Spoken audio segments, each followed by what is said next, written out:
Mr. President, the families of our dear hostages languishing in the dungeons of Gaza, ladies and gentlemen, last year I stood at this podium and I showed this map.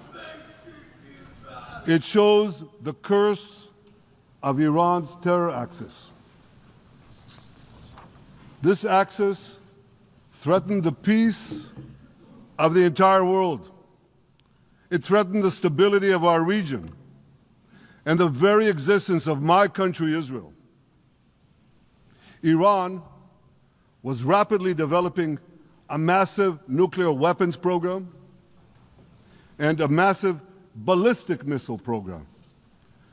These were meant not only to destroy Israel, they were meant also to threaten the United States and blackmail nations everywhere. From Gaza, Yahya Sinwar dispatched waves of Hamas terrorists. They stormed into Israel on October 7th and committed acts of unspeakable savagery. From Lebanon, Hassan Nasrallah had launched thousands of missiles and rockets at our cities, terrorizing our citizens. In Syria, the murderous dictator Assad hosted Iran's forces, tightening a noose of death around our throats. In Yemen, the Houthis launched ballistic missiles at Israel while choking global trade at the mouth of the Red Sea. So what's happened over the past year? We've hammered the Houthis, including yesterday. We crushed the bulk of Hamas's terror machine. We crippled Hezbollah, taking out most of its leaders and much of its weapons arsenal. You remember those beepers, the pagers? We paged Hezbollah, and believe me, they got the message. And thousands of terrorists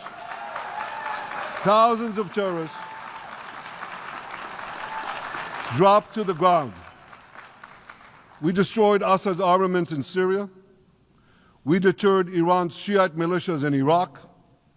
And most importantly, and above anything else that I could say to you or that we did in this past year, in this past decade, we devastated Iran's atomic weapons and ballistic missiles programs.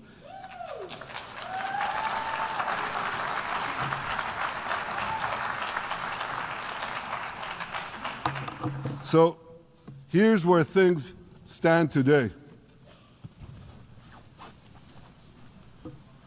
Half the Houthi leadership in Yemen, gone. Yahya Sinwar in Gaza, gone. Hassan Nasrallah in Lebanon, gone. The Assad regime in Syria, gone. Those militias in Iraq, well, they're still deterred. And their leaders, if they attack Israel, will also be gone. And for Iran's top military commanders and his top atomic bomb scientists, well, they're gone too.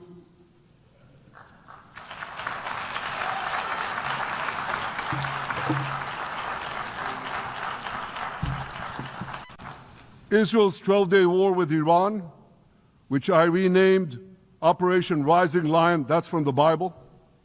This 12-day war will go down in the annals of military history. Our daring pilots neutralized Iran's missile defenses and took control of the skies over Tehran. And you saw this. Israeli fighter pilots and American B-2 pilots bombed Iran's nuclear enrichment sites. I want to thank President Trump for his bold and decisive action.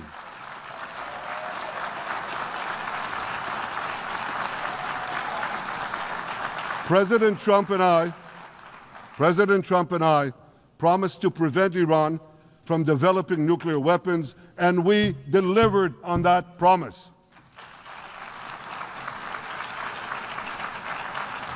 We removed an existential threat to Israel rather, and a mortal threat to the civilized world.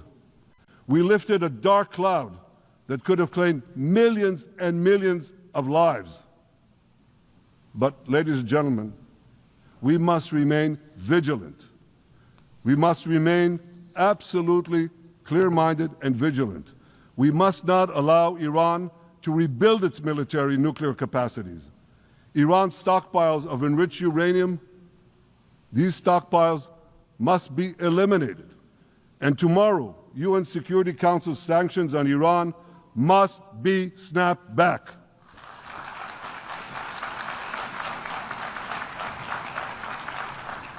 Thanks to the resolve of our people, the courage of our soldiers, and the bold decisions we took, Israel rebounded from its darkest day to deliver one of the most stunning military comebacks in history.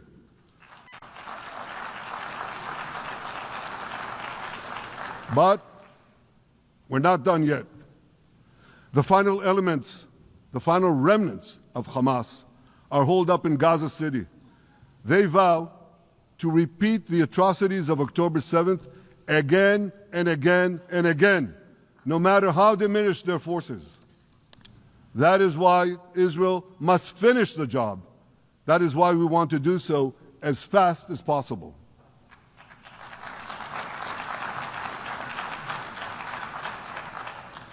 Ladies and gentlemen, much of the world no longer remembers October 7th. But we remember. Israel remembers October 7th.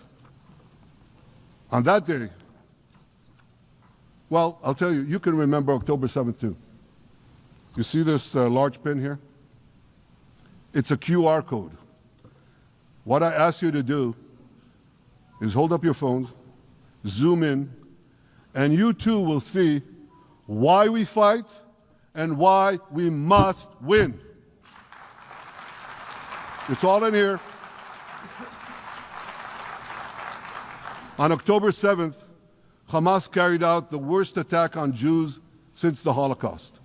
They slaughtered 1,200 innocent people, including over 40 Americans and foreign nationals from dozens of countries represented here. They beheaded men. They raped women. They burnt babies alive. They burnt babies alive in front of their parents. What monsters! And these monsters took more than 250 people hostage. And those included Holocaust survivors, grandmothers and their grandchildren. Who takes hostage grandmothers and grandchildren? Hamas does. So far, we've brought home 207 of these hostages, but 48 still remain in the dungeons of Gaza. 20 of them are alive, starved, tortured, deprived of any daylight, deprived of humanity. These are the names of the 20 living hostages. Matan Angrest, Gali and Zerv Berman, brothers, Elkanah Buchbot, Rom Braslavsky, Nimrod Cohen, Ariel and David Cunyo, another pair of brothers, Guy Gilboa Dalal, Eviatar David. You saw the picture of Eviatar David, emaciated, forced to dig his own grave. Maxim Herkin, Eitan Horn, Segev Kalfon, Bar Kupperstein, Omri Meran, Eitan Moore, Yosef Chaim Ochana, Alon Ohel, Avinatam Or, and Matan Tsengarker. Now, ladies and gentlemen, I want to do something I've never done before. I want to speak from this forum directly to those hostages through loudspeakers. I've surrounded Gaza with massive loudspeakers connected to this microphone in the hope that our dear hostages will hear my message. And I'll say it first in Hebrew and then in English. Achenu hagiburim, מדבר ראש הממשלה בנימין נתניהו. אני פונה עליכם מעל בימת האו"ם. לא שכחנו אתכם, אפילו לא לשנייה. העם כולו איתכם, ואנחנו לא נשקוט ולא נרפה עד שנחזיר את כולכם הביתה, החיים והחללים כאחד.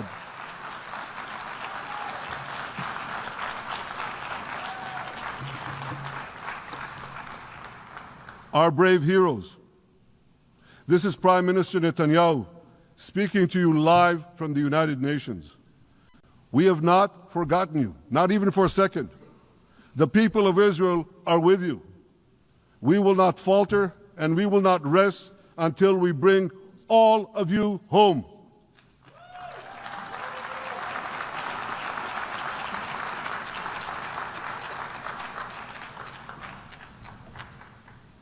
Ladies and gentlemen, thanks to special efforts by Israeli intelligence, my words are now also being carried. They're streamed live to the cell phones of Gazans. So to the remaining Hamas leaders and to the jailers of our hostages, I now say, lay down your arms. Let my people go. Free the hostages, all of them, the whole 48. Free the hostages now.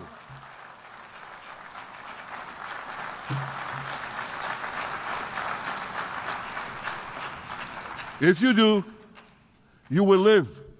If you don't, Israel will hunt you down. Ladies and gentlemen, if Hamas agrees to our demands, the war could end right now. Gaza would be demilitarized, Israel would retain overriding security control, and a peaceful civilian authority would be established by Gazans and others committed to peace with Israel. And of course, you understand that the war in Gaza has affected every Israeli. But I'm sure there are people in New York or in London or in Melbourne and elsewhere who are probably thinking, what does all of this have to do with me? And the answer is everything. Because our enemies are your enemies. So let's do something else. So first at the UN, let's do a pop quiz. And raise your hand if you know the answer. Here's the first question. Who shouts death to America? Is it A, Iran, B, Hamas, C, Hezbollah, D, the Houthis, or E, all of the above? All of the above. Correct, all of the above. Second question.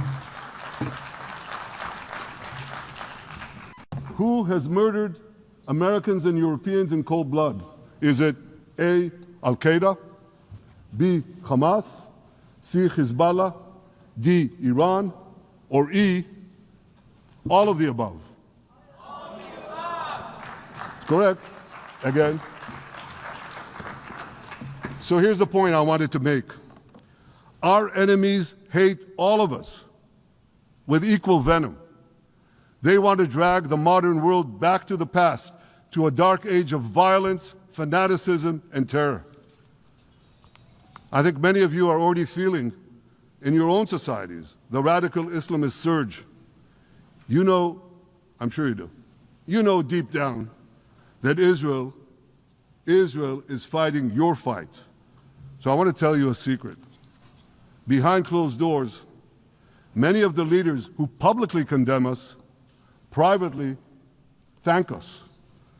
They tell me how much they value Israel's superb intelligence services that have prevented time and again terrorist attacks in their capitals, time and again saving countless lives. General George Keegan, former head of U.S. Air Force intelligence, once said, if the United States had to gather on its own the intelligence that Israel gives us, we would have to establish 5 CIAs. 5 CIAs. This past June, when Israel struck Iran's nuclear facilities, German Chancellor Merz admitted the truth. He said, Israel is doing the dirty work for all of us. President Trump understands better than any other leader that Israel and America face a common threat. He showed the world that when Iran and its proxies murder Americans, take Americans hostage, shout death to America, burn American flags, and try to assassinate the President of the United States, not once, but twice. He showed them there is a price to pay for all that.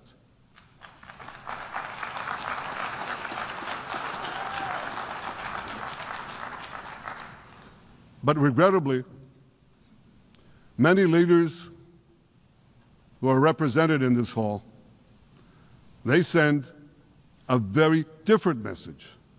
Sure, in the days immediately following October 7th, many of them supported Israel.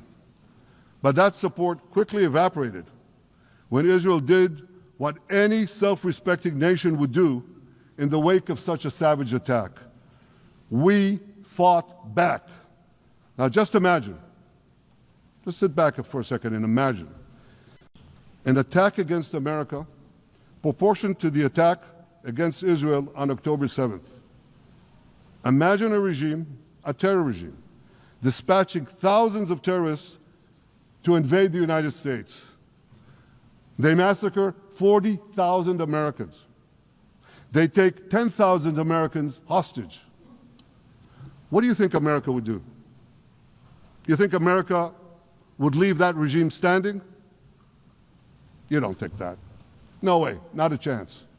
The United States would wipe out that terror regime and ensure that such savagery would never threaten America again. This is precisely what Israel is doing in Gaza.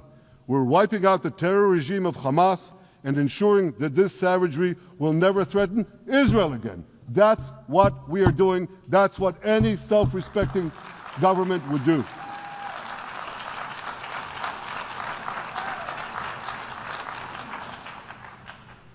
Yet, and it's a yet that I'm sorry to say here, yet over time, many world leaders buckled.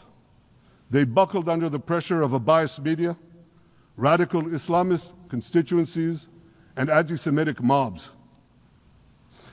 There's a familiar saying, when the going gets tough, the tough get going. Well, for many countries here, when the going got tough, you caved. And here's the shameful result of that collapse. For much of the past 2 years, Israel has had to fight a seven-front war against barbarism with many of your nations opposing us. Astoundingly, as we fight the terrorists who murdered many of your citizens, you are fighting us. You condemn us, you embargo us, and you wage political and legal warfare, it's called lawfare, against us. I say to the representatives of those nations, this is not an indictment of Israel. It's an indictment of you. It's an indictment of weak-kneed leaders who appease evil rather than support a nation whose brave soldiers guard you from the barbarians at the gate. They're already penetrating your gates. When will you learn? You can't appease your way out of jihad, and you won't escape the Islamist storm by sacrificing Israel. To overcome that storm, you have to stand with Israel. But that's not what you're doing. As the prophets of Israel foretold in the Bible, you've turned good into evil and evil into good. Now I want to drill down on this. Take the false charge of genocide. Israel is accused of deliberately targeting civilians. Ladies and gentlemen, the opposite is true. The head of urban warfare studies, Colonel John Spencer, he's perhaps the world's greatest expert on urban warfare. And he says, Israel is applying more measures to minimize civilian casualties than any military in history. And because we're doing that, the ratio of non-combatant to combatant casualties is less than 2 to 1 in Gaza. That's an astoundingly low ratio, lower than NATO's wars in Afghanistan and Iraq, especially when you consider that Gaza is one of the most densely populated urban areas on Earth. It has hundreds of miles of terror tunnels underground, and it has countless terror towers above ground, and thousands of terrorists embedded in the tunnels and in these towers in civilian areas. If you want to see what measures Israel takes to avoid civilian casualties in this war, just look at what we're doing now in Gaza City, the last Hamas stronghold, one of the 2 last strongholds. For 3 weeks, Israel dropped millions of leaflets, sent millions of text messages, and made countless phone calls urging civilians to leave Gaza City before our military moves in.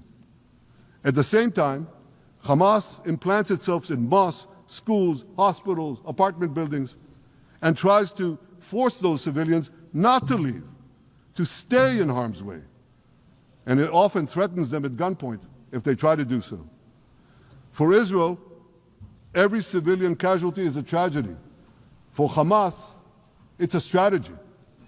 Hamas uses civilians as human shields and as props in its sick propaganda war in Israel, against Israel, a propaganda war that the Western media buys hook, line, and sinker.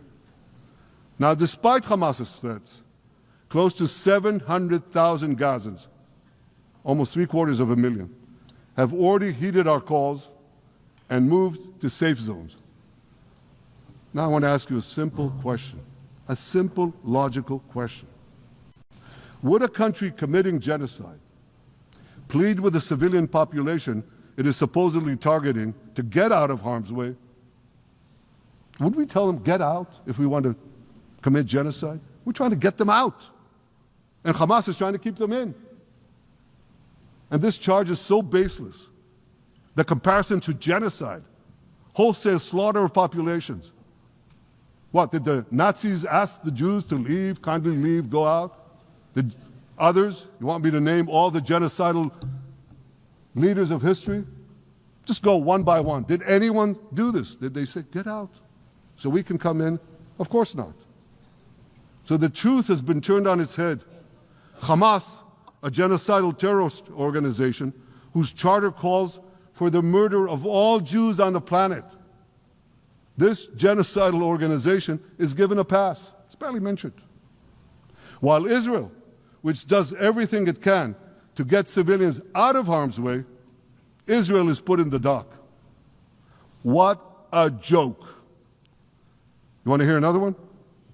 Israel is accused of deliberately starving the people of Gaza when Israel is deliberately feeding the people of Gaza. Since the beginning of the war, Israel has let into Gaza more than 2 million tons of food and aid. That's 1 ton of aid for every man, woman, and child in Gaza. Nearly 3,000 calories per person per day. Some starvation policy. If there are Gazans who don't have enough food, it's because Hamas is stealing it. Hamas steals it, hoards it, and sells it at exorbitant prices to fight its war machine. Last month, even the UN, not exactly a supporter of Israel. You're supposed to laugh, by the way. Last month, even the UN admitted that Hamas and other armed groups looted 85% of the trucks. That's why you have deprivation. Those who peddled the blood libels of genocide and starvation against Israel are no better than those who peddled blood libels against the Jews in the Middle Ages when they falsely accused us of poisoning wells, spreading plague, and using the blood of children to bake Passover matzahs. Anti-Semitism dies hard. In fact, it doesn't die at all. It just keeps coming back with its libelous lies, refurbished, regurgitated over and over again.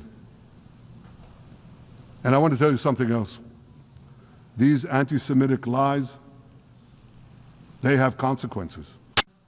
In recent months, Jews have been assaulted in Canada, Australia, Britain, France, the Netherlands, and elsewhere. Here in America, an elderly Holocaust survivor was burned to death in Colorado. And a beautiful young couple from the Israeli embassy in Washington was brutally gunned down right in front of the Holocaust Museum there. Thankfully, President Trump's administration is forcefully fighting the scourge of anti-Semitism, and every government here should follow its lead. But instead, many do the opposite. They actually reward the worst anti-Semites on earth. This week, the leaders of France, Britain, Australia, Canada, and other countries unconditionally recognized a Palestinian state. They did so after the horrors committed by Hamas on October 7th. Horrors praised on that day by nearly 90% of the Palestinian population. Now, let me say that again.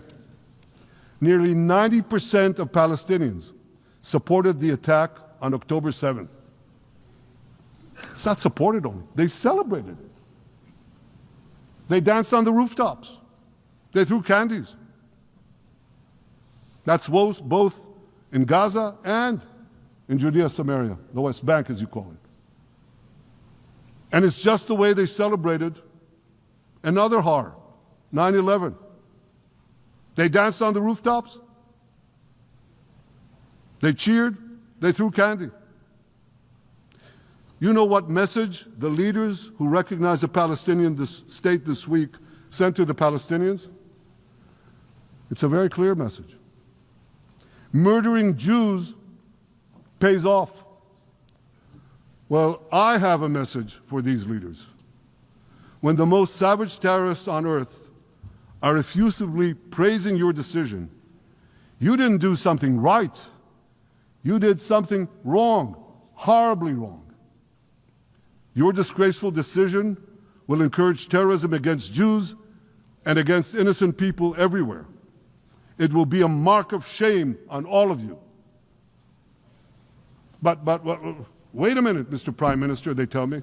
Wait a minute. We believe in a two-state solution where the Jewish state of Israel will live side by side in peace with the Palestinian state. There's only one problem with that. The Palestinians, they don't believe in this solution. They never have. They don't want a state next to Israel. They want a Palestinian state instead of Israel.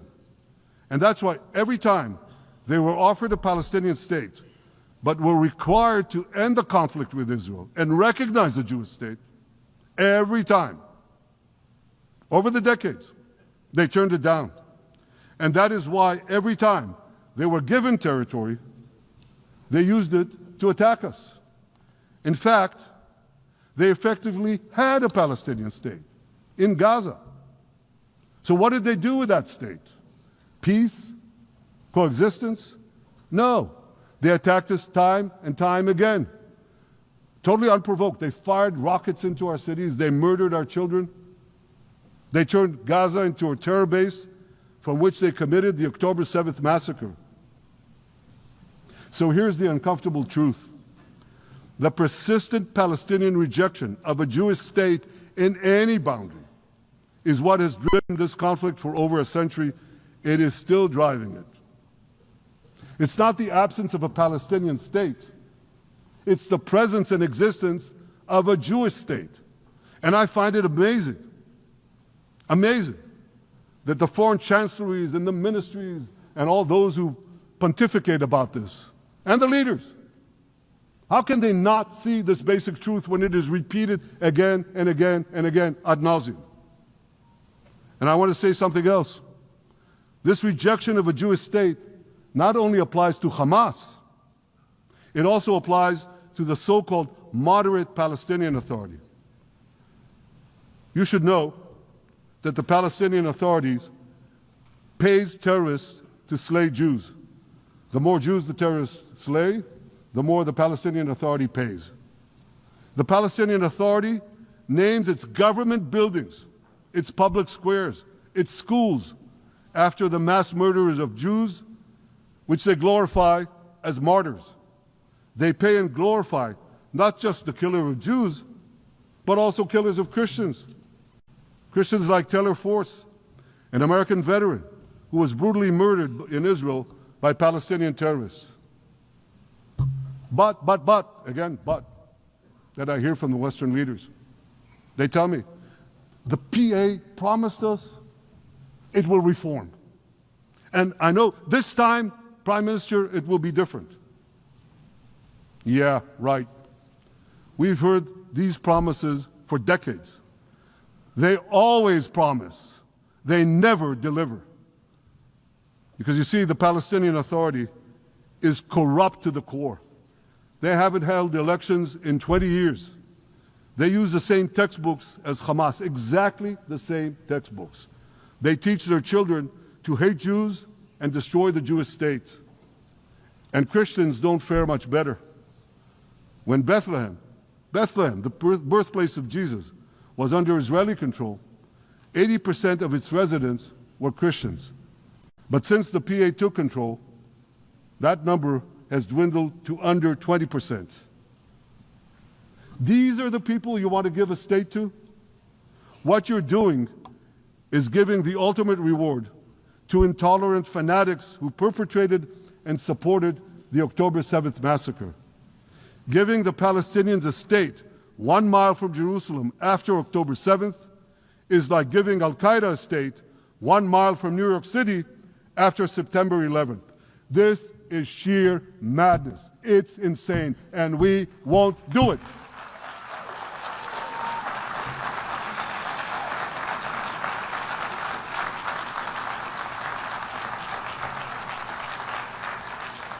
So here's another message to those Western leaders. Israel will not allow you to shove a terror state down our throats. We will not commit national suicide because you don't have the guts to face down a hostile media and anti-Semitic mobs demanding Israel's blood. And I want you to grasp something else, which is also distorted in the media. I say this not only in my name or the name of my government, but on behalf of all the people of Israel.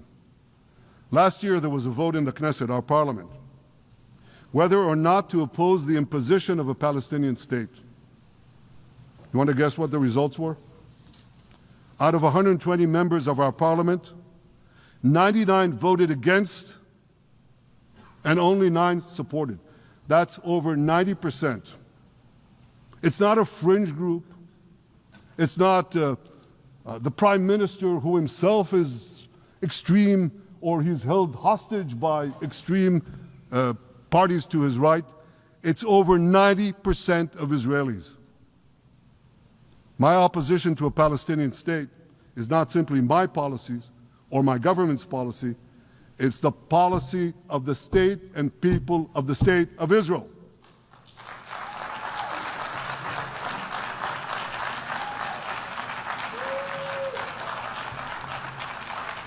Western leaders may have buckled under the pressure. And I guarantee you one thing, Israel won't. Israel's victories over the Iranian... Thank you, I know you won't too, that's good. Israel's victories over the Iranian terror axis have opened up possibilities for peace that were unthinkable 2 years ago. Take Syria. For decades, the very idea of peace between Israel and Syria seemed unimaginable. Well, no more. Today, we have begun serious negotiations with the new Syrian government. I believe an agreement can be reached that respects Syria's sovereignty and protects both Israeli security and the security of the minorities in the region, including the Druze minority. From the founding of Israel, Jews and Druze have been brothers in arms. We have fought together, we've bled together, we built our lives together. When I was a young commander in Israel's Special Forces, My own life was saved by the invaluable advice given to me by a great friend, Salim Shufi, a heroic Druze IDF veteran. And that's why I couldn't sit idly by, nor could Israel sit idly by, while the Druze were being slaughtered by jihadists. And I instructed our forces to stop the massacre, which they promptly did. Peace between Israel and Lebanon is possible as well. I call on the Lebanese government to also begin direct negotiations with Israel. I commend it for its declared aim to disarm Hezbollah. But we need more than words. If Lebanon takes genuine and sustained action to disarm Hezbollah, I'm sure we can achieve a sustainable peace. Of course, until that happens, we will take whatever action we need to defend ourselves and to maintain the conditions of the ceasefire which was established in Lebanon. Our goal is not merely to monitor Hezbollah's actions, but to prevent them from violating the ceasefire and attacking us at any time. But I'm sure that if the Lebanese government persists in its goal of disarming Hezbollah, peace will come very speedily and very readily. Victory over Hezbollah has made peace possible with our two Arab neighbors in the north. Victory over Hamas will make peace possible with nations throughout the Arab and Muslim world.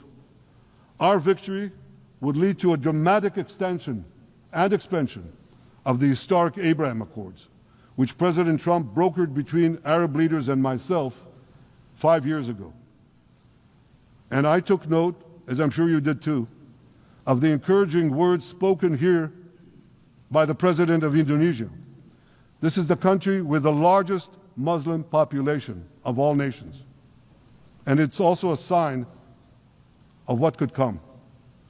Forward-looking Arabs and Muslim leaders know that cooperating with Israel will provide them with groundbreaking Israeli technologies, including in medicine and science, in agriculture and water, in defense and AI, and so many other fields.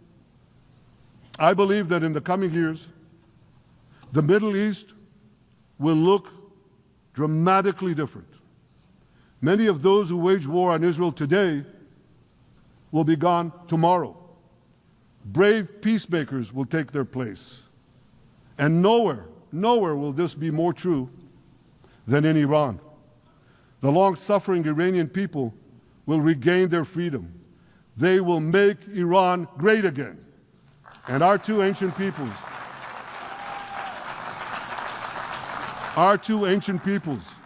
the people of Israel and the people of Iran, will restore a friendship that will benefit the entire world. Ladies and gentlemen, the horrors that happened on one dark day, October 7th, those horrors happened countless times during the centuries of my people's exiles among the nations. Jewish blood was cheap. Jews were killed with impunity. We had to beg others to defend us.